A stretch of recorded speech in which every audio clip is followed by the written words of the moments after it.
All right, Shalom. I'd like to start up by saying Kyle Halayim La Yehovah, by Hashem Yahweh Shai, by Hashem Harakak Wadash Ma'amaf. Double honors to the elder apostles, the great millstone, and my elder Herawan as well.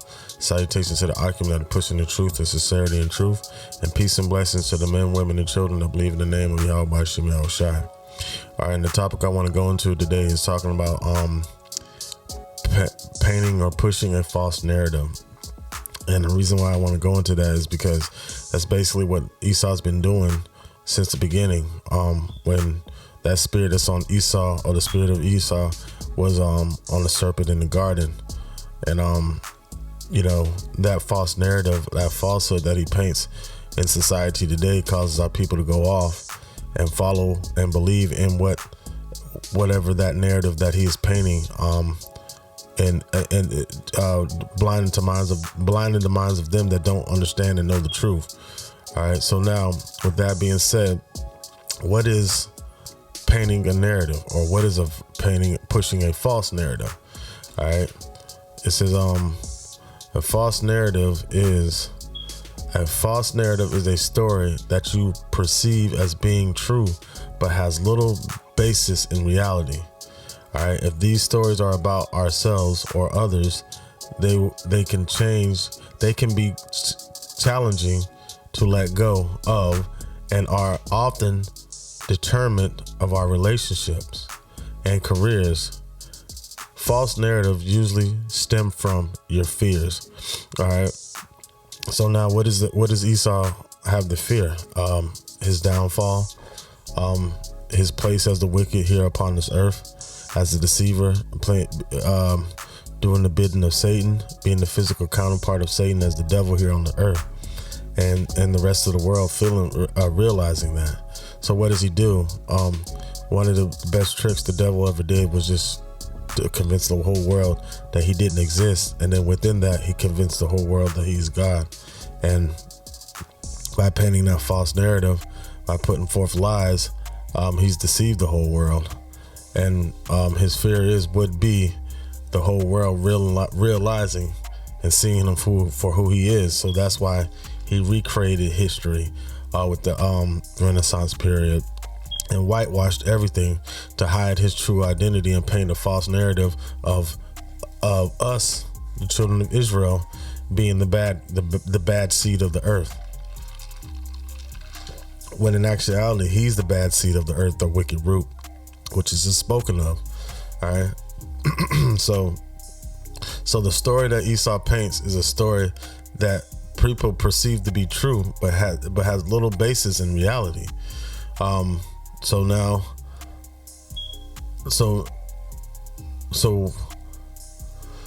him putting that false narrative out there is to deceive the minds of the people and get them to, what does it say? Misery loves company. So with that being said, how many people can he fool? How many people can he get to believe in what his false narrative is, meaning the story that he's putting forth, to deceive the minds of the people, so it's like pushing a false narrative. In an Urban Dictionary says it means to convey a story that isn't real, but to characterize it as if it is, by creating a false story behind the situation in order to make it factual.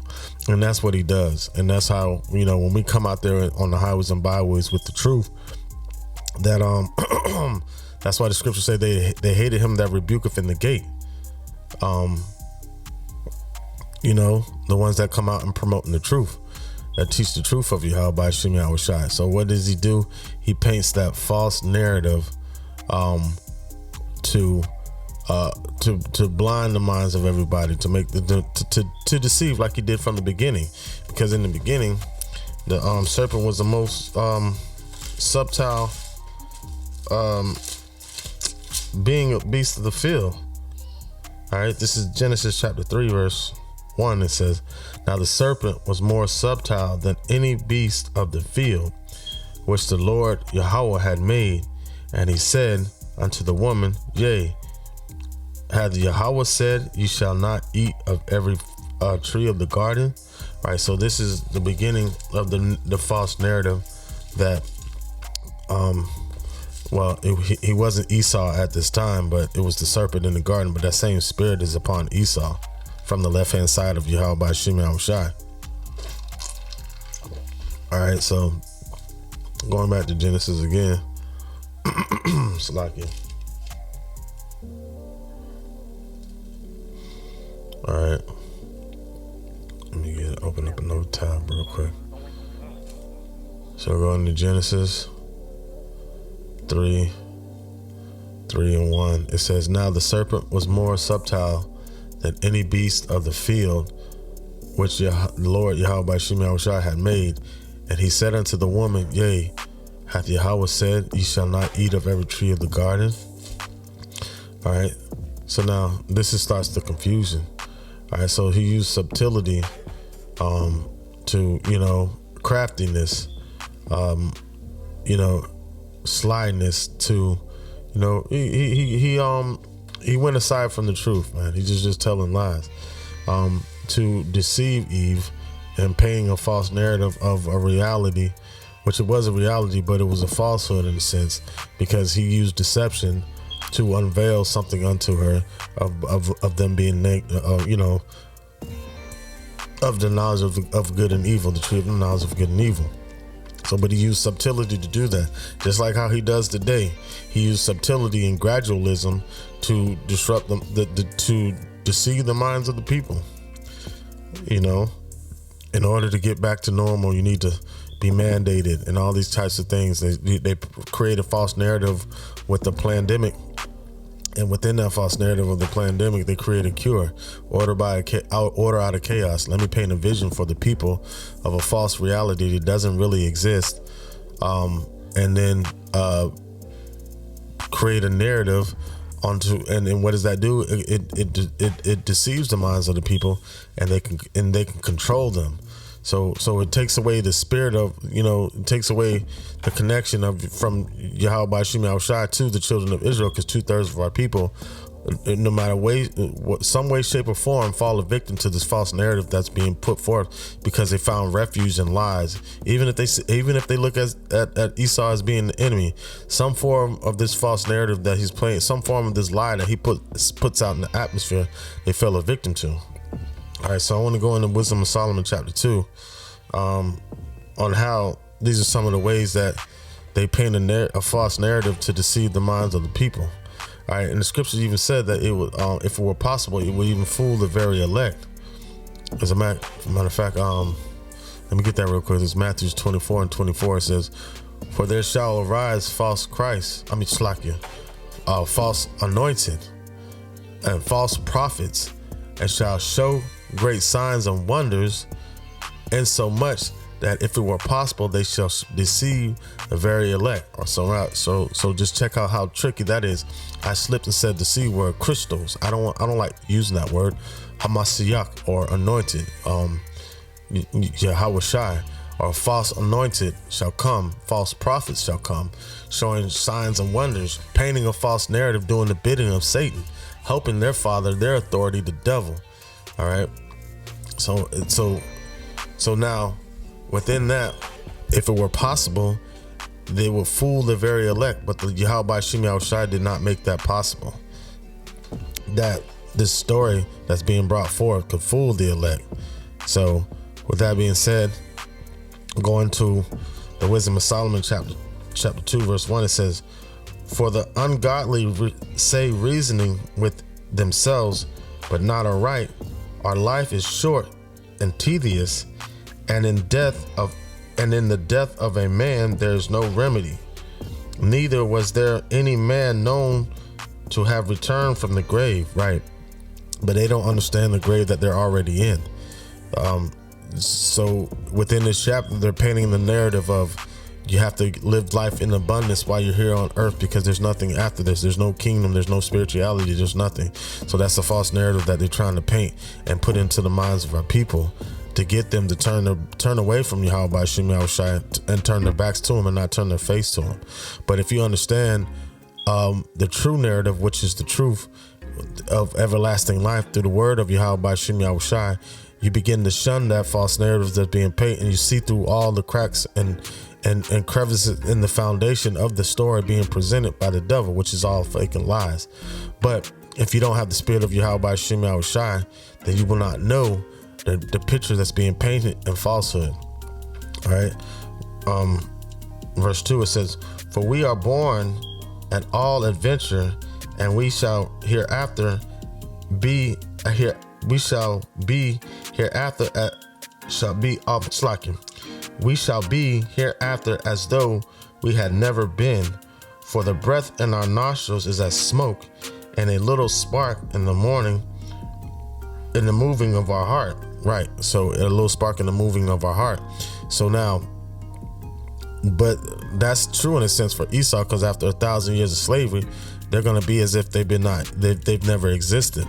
All right, wickedness is going to be rooted out of the earth, and that picture, that'll be the end of that picture that they falsely try to paint, because they're still going to try to paint that picture in the kingdom, because they're still going to have that pride. They're going to hold on to that pride till the day, because it's always in them. That's what they build off of, wickedness and greed. So they're going to still have that same wickedness and greed when we have a foot in their ass in the kingdom. All right. Verse 3, it says, "Was being exhausted, our bodies shall be turned into ashes, and our spirit, which shall vanish as the soft air." Right. So that's what these scientists believe. They paint the false narrative as if this is our only existence, that we start here on this earth and we end here on this earth. Yeah, the bodies return to the grave, return to the dust as it came from, but where did the spirit come from? The true story behind that, the spirit came from Yahweh B'Shem Yahushai from the beginning. All right, let me get Jeremiah chapter 1 verse 5. It says, before I formed thee in the belly, I knew thee, and before thou camest out of the womb, I sanctified thee and ordained thee a prophet unto the nations." Right. So this is the word of Yahweh B'Shem Yahushai speaking to his elect. At that moment, he was talking about Jeremiah. But let the narrative that's being painted out in the world, that we are nothing.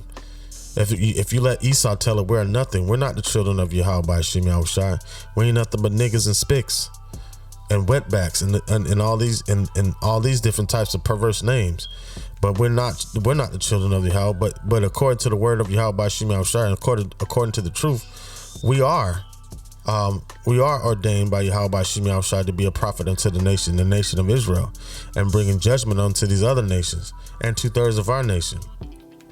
All right, back to Wisdom of Solomon chapter 2. It says, verse 4, it says, "Our name shall be forgotten in time, and no man shall have our works in remembrance. Our life shall pass away as a trace of a cloud, and shall be dispersed as in the mist that is driven away with the beams of the sun." Right. So with the beams of the sun, it'll be driven away. And that's actually going to happen to Esau. But that's what Esau is trying to do to us. But the Lord won't get rid of us. All right. All right. This is Jeremiah chapter 31, verse 35. And it says, "Thus saith the Lord, which giveth the sun for a light by day, and the ordinance of the moon of the stars for a light by night, which divideth the sea with the waves thereof. Roar, the Lord of hosts, Yahweh B'Shem Yahushai is his name.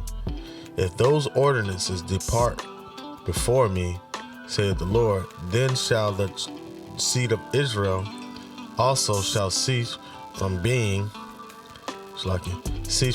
a nation before me forever." Right. So those ordinances are never going to change. No matter how scientists try to say, there's a big meteor coming. They try to paint a false narrative. Anything created by Yahweh B'Shem Yahushai can go extinct. Not even the animals, because when Esau is out of power, those animals that they call to be extinct will be back here on this earth. Even though they paint the narrative, they try to put the fear of death in our people, and Yahweh Shai came down here to take away that false narrative that death is something to be afraid of, and they use that to manipulate the minds of the people. They create this horror story in the minds of the people to as if we don't go according to conform to his ways, then we're going to suffer a certain amount of consequences. But Yahweh Shai was sent down here to deliver us from that. All right, so there's no hope for these other nations. But I mean, in a sense, there is, not for salvation, but after 1,000 years of slavery, they're going to get a form of living. So the scripture says, when the righteous are, when the wicked are in authority, the people mourn, but when the righteous are in authority, the people rejoice. So they've been trying to get rid of the children of Israel, kill us off. They've already created spiritual genocide, and they really want to create physical genocide. So they paint the narrative of fear in the minds of our people. But Yahweh Shai didn't give his children the spirit of fear, but he gave them the spirit of power and love and of a sound mind. All right, so back in Wisdom of Solomon chapter 2, verse 6, it says, "Come on, therefore, let us enjoy the good things." Wait. All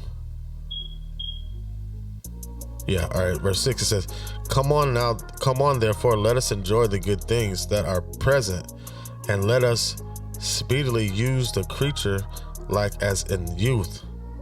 Let us fill ourselves with costly wine, right? Let us fill ourselves with costly wine. So that's that, and you know what? And that's how you look at the entertainers among Jake. That's all they talk about. Getting effed up and drinking and smoking and partying, But there's nothing new under the sun. There's nothing new under the sun. Let me get Ecclesiastes.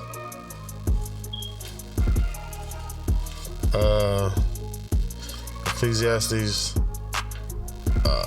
What is it? Chapter 3. 7. It's chapter 7. This is Ecclesiastes chapter 7, verse 1. It says, "It is better to go in the house of mourning than to go in the house of feasting. For that is the end of all men, and the living will lay it up to his heart." Right? The living, the ones that are of the know, the living will lay that up to their heart. They'll understand in these times that it's better to be in the house of mourning than in the house of feasting, because we understand that the false narrative that Esau is trying to paint is not really what it is. All right? It's trying to deceive the minds of our people to make, we got to live it up now. We want rights now, Black Lives Matter. We want rights now. We don't want to wait for the kingdom. We don't want to wait for our king, Yahweh Shai. We want it's like that old commercial. It's J.G. Wentworth. It's my money and I want it now. Right. This wisdom is our money. Right. And we're able to get it now. But this is not our rest. All right. Yahweh Shai doesn't want us to rest here. But guess what Esau does? He paints a false narrative and deceives the minds of 2/3 of our people in some way, form, or fashion to think that they need their what is it called, reparations. They want their reparations now from Esau. They don't want it from the King Yahweh Shai. But hey, it is what it is. But only elect. It said if it were possible that this false narrative will see even the very elect. This devil has people on our side fighting against us. We getting jumped by all sides. That's why the scripture says they hated him that rebuketh in the gate. All right. So what they're saying is, in Wisdom of Solomon chapter 2, verse 6, it says, "Come on, therefore, let us enjoy all the good things that are present, and let us speedily use the creature like as in youth. Let us fill ourselves with costly wine and ointments, and let no flower of the spring pass by us." All right, and then that's what they give. I mean, and they what I'm saying, they ought to feel like that, because what does it say in Lamentations? Rejoice, O daughter of Edom. Right? Rejoice, O daughter of Edom. Because why? This is your time. Esau's supposed to be living it up. But what is he doing? He's manipulating the minds of our people as to letting them think that, oh, this is your time too. Yeah. Why don't you try to be like me? Right? Misery loves company. So the devil comes down with great wrath, seeking whom he may devour. Meaning he wants to bring whoever he can bring with him to his downfall. And 2/3 of our people are going to fall a victim to that. All right. So Ecclesiastes chapter 7 verse 2, it says, it is better to go in the house of mourning than to go in the house of feasting. For this is the end of all men, and the living will lay it up to heart. Sorrow is better than laughter, for by the sadness of the countenance of the heart is made better. The heart of the wise is in the house of mourning, but the heart of the foolish is in the house of mirth. Right? And that's what, the house of Esau is. The house of the foolish are in the house of mirth. And 2/3 of our people are seeking to open it, banging on the door, trying to get in the house. But while Yahweh Shem Yahushua is knocking at the door, trying to come in and sup, he's only going to come in to sup with his elect. That's it. So his elect are going to be in the house of mourning, sighing and crying for all the abominations that's done in the midst of Israel. Let me get that real quick. This is Ezekiel. Ezekiel chapter 9, verse 4, it says, and the Lord Yahweh Shem Yahushua said unto him, go through the midst of the city, through the midst of Jerusalem, and set a mark upon the foreheads of the men that sigh and cry for all the abominations that be done in the midst thereof. Right. So now Jerusalem was a people before it was a place. And with that being said, Jerusalem is spread throughout the four corners of the earth. So we're sighing and crying for we're in the house of mourning. Because A, we're mourning for our King Yahushua to return. And B, we're mourning for all the abomination that we're seeing done in the midst of Israel. Like how Esau paints the false narrative that to be a zestamite, to be, a happy bundle of sticks is cool. So now you got our people fighting for those rights to be a happy bundle of sticks. You got people fighting, cursing you out, ready to kill you if you don't get mandated, because of the false narrative that's being painted by this devil. But you have to be able to understand the truth to be in the house of mourning. It's better to mourn for righteousness than to mourn for wickedness. You got people in the house of mourning and they're using Esau to try to get them out of that house of mourning, falling for his false narrative. All right, it says verse 5, it says, verse 4, it says, and the Lord said unto him, go through the midst of the city, through the midst of Jerusalem, and set a mark upon the foreheads of them that the men that sigh and cry for all the abominations that be done in the midst thereof. All right, and we're crying and sighing for all those abominations, like the happy bundle of sticks. Young Dolph just got killed yesterday. That's wickedness. He's in his right mind right now, meaning in the spiritual realm. And when he comes back here on this earth, he'll be in righteousness. He played his part. The Lord designed him to do exactly what he did while he was here on earth. And so those that are hot need to do what they do, and those that are cold that need to do what they do, so we can get up out of here. Because the wicked have to be wicked, and the righteous have to be righteous. So the wicked are having fun promoting their wickedness and putting their wickedness out there. So the righteous need to be, do double the work, because there's more wicked than there's more wicked people out here than there are righteous. So we have double the work to do. In the name of our Lord Yahweh Shem Yahushua. All right. So this is Luke chapter 17.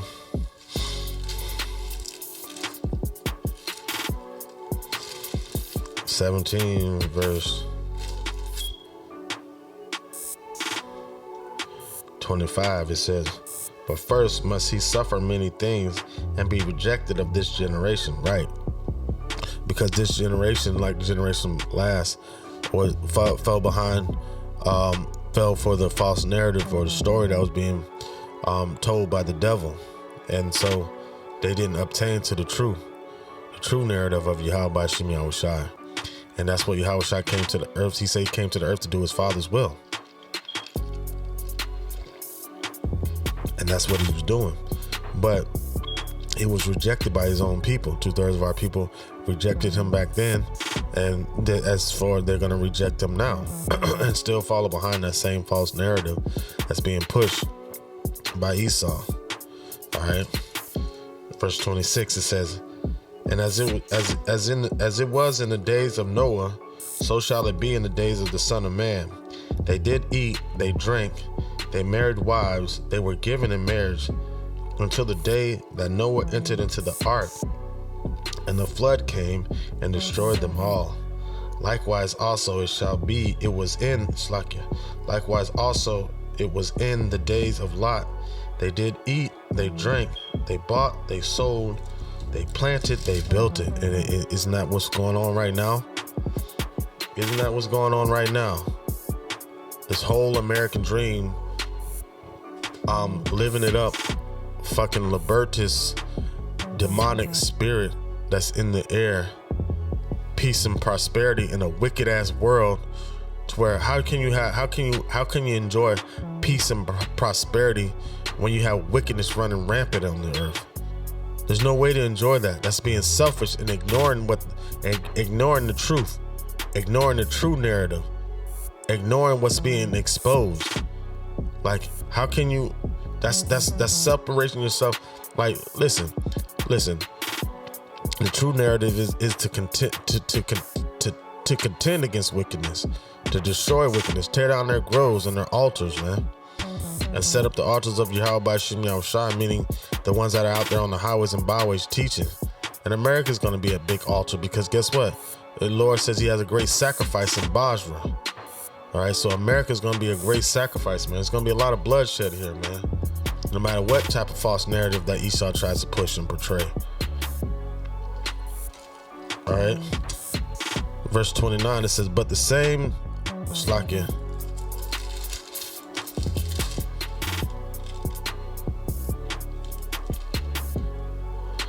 Verse 28, Luke 17:28 says, likewise also as it was in the days of Lot, they did eat, they drank, they bought, they sold, they planted, they built it. That's what they're doing now. But the same day that Lot went out of Sodom, it rained fire and brimstone from heaven and destroyed them all. But Esau paints the narratives as if none of that's going to happen. He paints the narrative that we're not the children of Israel. He paints the narrative that they're the children of Israel. You know, that they're Yahweh B'Shem Yahushua's chosen people. Has the whole world fooled. One of the biggest tricks the devil did is he convinced the world that he didn't exist, and also convinced the world that he was God. According to 2 Thessalonians, that's what he did. And he's going to continue to paint that narrative until Yahweh B'Shem Yahushua destroys him. All right. Verse 30 says, even thus shall it be in the days of when the Son of Man is revealed. In that day, he which shall be upon the housetop, and his stuff in the house, let him not come down to take it away. He that is in the field, let him likewise not return back. Right. So remember Lot's wife. All right. Remember Lot's wife turning back. He that put his hand to the plow and looketh back is not fitted for the kingdom. Are you looking back at the story being painted, the picture being painted by Esau, when you're supposed to be plowing the truth and righteousness in the earth? You're planting that truthful seed, because you have the seed of the wicked flourishing everywhere. They're like, what are those little weeds that you pick up out of the ground and you blow them and they go everywhere? Those actually little fluffy little things are actually seeds, and that's how those plants keep pollinating, right? And that's how wickedness is flourishing around the earth. So we have to do double the work, but our spirit is stronger than the spirit of the wicked. So they use deception. All right, deception is no match for the truth. So it doesn't matter what false narrative that this devil is trying to paint, right? The elect are not going to be fooled or blinded by it. All right, back to the Wisdom of Solomon. Chapter 2, verse 8, it says, let us crown ourselves with rosebuds before they be withered. Let none of us go without his part of our voluptuousness. Let us leave tokens of our joyfulness in every place, for this is our portion and our lot in this life, right? And this is their lot. So that's why they paint the narrative to deceive the children of Israel, man. I want to get a scripture real quick. Because we're supposed to be praying against them to deliver us out of their hands. But you got 2/3 of our people that are fighting to try to be like him in some way, form, or fashion, are just against the truth. This is Psalms chapter 17, verse 13. It says, "Arise, O Lord, disappoint him, cast him down. Deliver my soul from the wicked, which is thy sword. From men which are thy hand, O Lord, Yahweh Shemel Shai, from men of the world which have their portion in this life." That's what they just spoke of. And so while wickedness is flourishing on the earth, they have their portion in this life. All right, because they paint that false narrative that wickedness is supposed to reign, and that's what they're trying to do with their new world order, total Satanism. Trying to cut Yahweh Shemel Shai out of the picture, but it won't happen.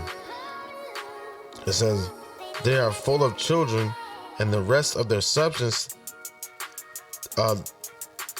and they leave the rest of slack." Let me read that over. It says from this is Psalms 17 and 14. "From men which are thy hand, O Yahweh, from men of the world which have their portion in this life, and whose belly thou fillest with thy hid treasure. They are full of children, and leave the rest of their substance to their babes," right? And that's because their inward thoughts is that their houses shall live forever. And they continue in their folly and painting this narrative to deceive the minds of 2/3 of our people. All right. This is back in Wisdom of Solomon chapter 2 verse 10. It says, "Let us oppress the poor righteous man. Let us not spare the widow, nor reverence the ancient gray hairs of the age. Let our strength be the law of justice," meaning they ain't gonna spare nobody. They gonna lie to everybody. They gonna deceive everybody and have everybody chasing behind this American dream, this new way of life, where you can do anything you want to do. And that's what they're promoting. They're pushing "do as thy will," that the demonic liberty spirit. You know? Verse 11. "Let our strength be the law of justice, for that which is feeble is found to be nothing worth," right? But that which is feeble, right, is going to be found to be extravagant in the eyes of Yahweh Shemel Shai, because he's going to use that which is feeble to confound the wicked. All right. Let me get 1 Corinthians chapter 1 verse 27. It says, "But Yahweh have chosen the foolish things of the world to confound the wise," right? Because they're wise in their own mind. And they paint the narrative of them being the true beacons of light, the Illuminati, Luciferians. All right. And it says, and you got a bunch of our people that be running and try to be Masons and stuff like that. It's all Masonic sorcery and witchcraft, man.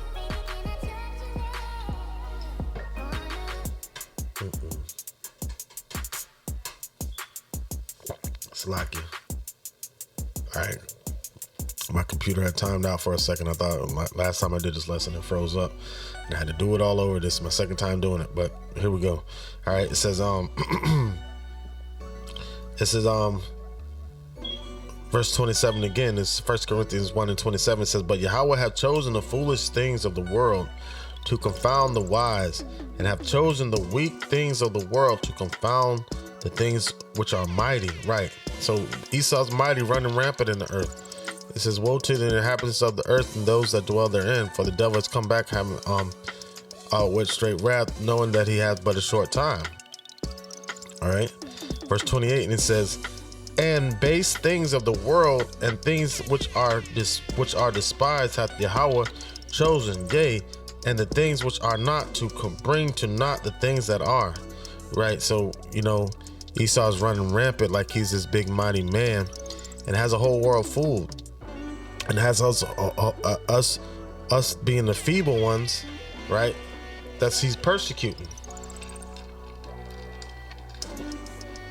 But Yahweh Shem Yahushua is going to put all that to rest and give us our rest and put hell on these other nations, and especially this devil that painted this narrative.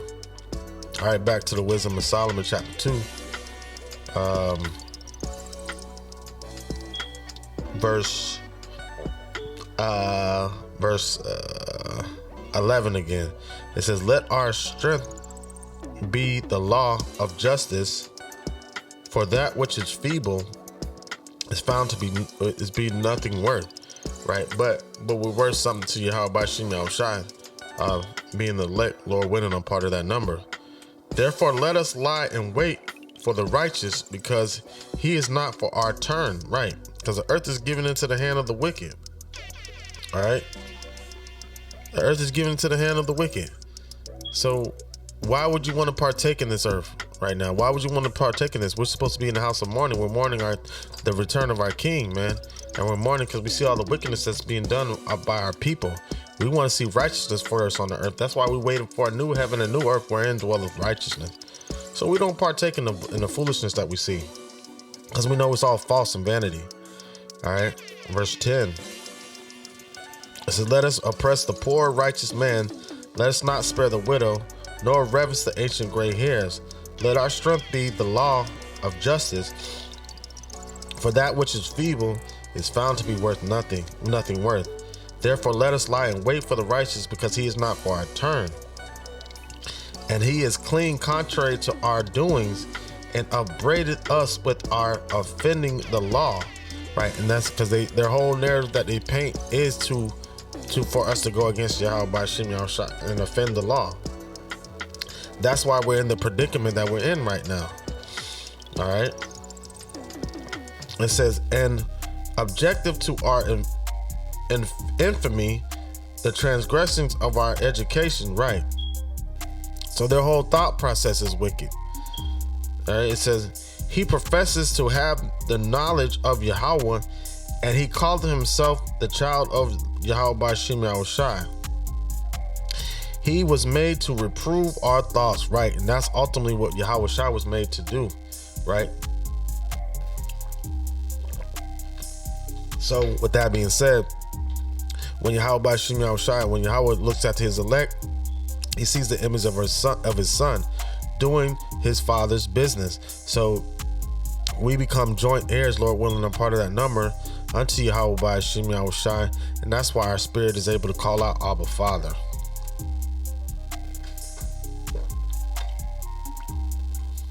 All right, next scripture,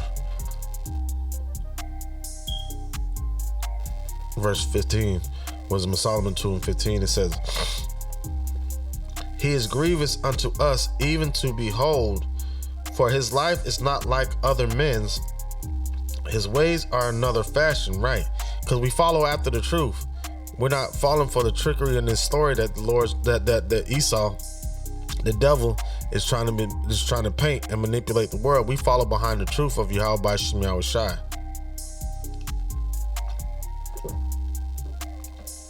All right, it says, verse 16, it says, "We esteemed him. We are esteemed of him counterfeits." Right, because we don't fall for the lies. We believe in the truth. We're sanctified by the truth of Yahweh Shem Yahushua. Excuse me. We're sanctified by Yahweh Shem Yahushua. Sanctified in truth, and that's what the Lord Yahweh Shem Yahushua is looking for. All right, let me get John chapter 4, verse 22. It says,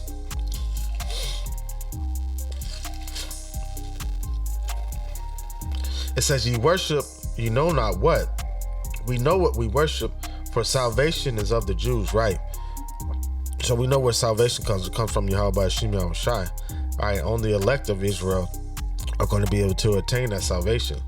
It says, "But now the hour cometh, and now is when the true worshipers shall worship the Father in spirit and in truth.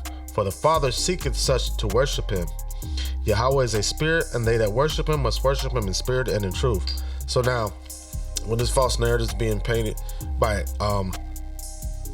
Esau, we esteem him to be counterfeit, the ones that know the truth, right?